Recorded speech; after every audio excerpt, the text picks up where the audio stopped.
한 번도 아프신 적이 없다고 하신 분들이 종종 계십니다. 우리가 흔히 느끼는 어깨 통증은 우리 조직의 힘줄이라든지 어깨에 있는 이런 구조물들에 염증이 생기는 경우에만 통증이 있어서 힘줄 상태가 더 악화된 상태에서 오신 분들이 꽤 계십니다.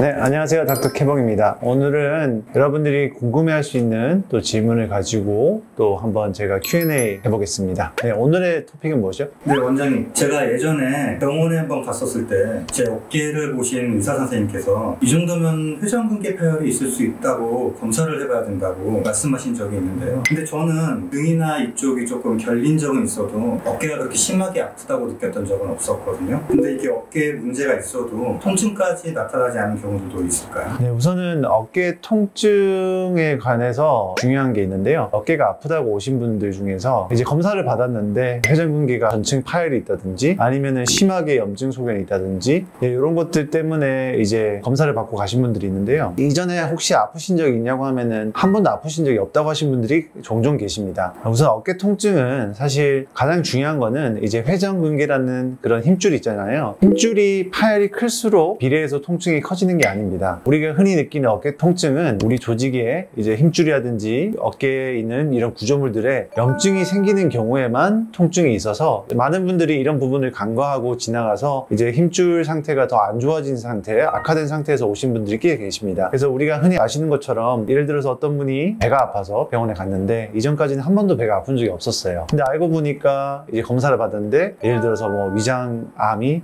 뭐 말기로 나왔다든지 약간 이런 비슷한 컨셉으로 생각하시면 될 것 같습니다. 그래서 어깨 통증은 물론 움직이면서 어깨가 아파서 오시지만 통증이 없어도 노화 증상, 퇴행성 변화 때문에 어깨에 있는 힘줄이라든지 그 구조물들은 조금씩 노화가 됐다고 생각하시면 되겠고, 그래서 번번이 놓치고 치료를 받기 좀 늦어지는 경우가 있는 것 같습니다. 네. 네, 만약에 그럼 통증이 없을 경우에는 내 어깨에 지금 문제가 있는지 없는지 자가 진단할 수 있는 방법이 따로 있을까요? 사실 어깨가 아예 안 아프면 병원에 오지 않겠죠, 그렇죠? 하지만 어깨에 이제 조금 불편함 정도는 이제 사람들이 참고 계시는 경우가 많은데요. 간략하게 몇 가지만 살펴보면은 우선 내가 어깨를 움직이는 데 있어서 가동 범위가 조금 덜 나온다고 생각하시는 거. 예를 들어서 우리가 팔이 이렇게 들면은 이렇게 잘 올라가야 되잖아요. 근데 올라갈 때 예를 들어서 통증이 생긴다. 아니면은 우리 여성분들 같은 경우에는 이제 옷을 갈아입거나 특히 속옷을 갈아입으려고 할 때 예전에는 아무 문제 없이 잘 됐는데 팔을 뒤로 하는 자세에서 일단 통증이 생긴다든지, 아니면은 이제 특히 젊으신 분들 이제 운동하실 때 어느 순간에 풀업을 하는 자세 또는 벤치프레스나 이렇게 미는 운동을 할 때 갑자기 이 어깨 쪽에 뭔가 찝히는 느낌이 든다든지, 이런 가동 범위 및 통증이 발생했을 때는 이런 것들이 우연히 생기고 지나가겠지 생각하는 것보다는 혹시라도 모를 이런 더 큰 문제, 예를 들어서 회전근개 파열이라든지 아니면 이런 충돌 증후라든지 아니면은 다양한 문제가 생길 수 있기 때문에 그런 증상이 있을 때는 좀 지체하지 않고 가까운 정형외과나 또 어깨 전문을 하신 분들 찾아뵈서 혹시라도 문제가 생각보다 더 크지 않는지 미리 좀 검사를 받는 게 필요하다고 생각됩니다. 네, 오늘은 여러분들이 흔히 어깨 통증이 없다가 생겨서 갔더니 벌써 회전근개가 완전히 파열됐다, 아니면 심각한 문제가 있다, 이런 얘기를 들었을 때 왜 이런 문제가 발생할 수밖에 없었는지 거기에 대해서 제가 간략하게 설명드렸습니다. 그래서 어깨는 사실 통증을 참을 수 있죠, 그렇죠? 예를 들어서 허리가 아프거나 다리가 저리거나 아니면 이제 걸을 때 통증이 있는 분들은 이제 참지 못하고 병원에 가는 분들이 많은데, 어깨는 많은 분들이 이런 통증을 참고 약을 드시면서 참는 경우가 되게 많습니다. 하지만 이런 경우에 오히려 병을 더 악화시키고 문제가 발생하기 때문에 혹시라도 어깨가 조금 불편하거나 어깨가 아픈 경우 때 빠른 시일 안에 어깨 전문의를 찾아뵈셔서 어깨에 대해서 미리 치료받을 수 있도록 하시는 게 좋을 것 같습니다. 네, 오늘의 영상은 여기까지고요. 영상이 도움이 되셨으면 항상 구독과 좋아요 부탁드립니다. 시청해주셔서 감사합니다.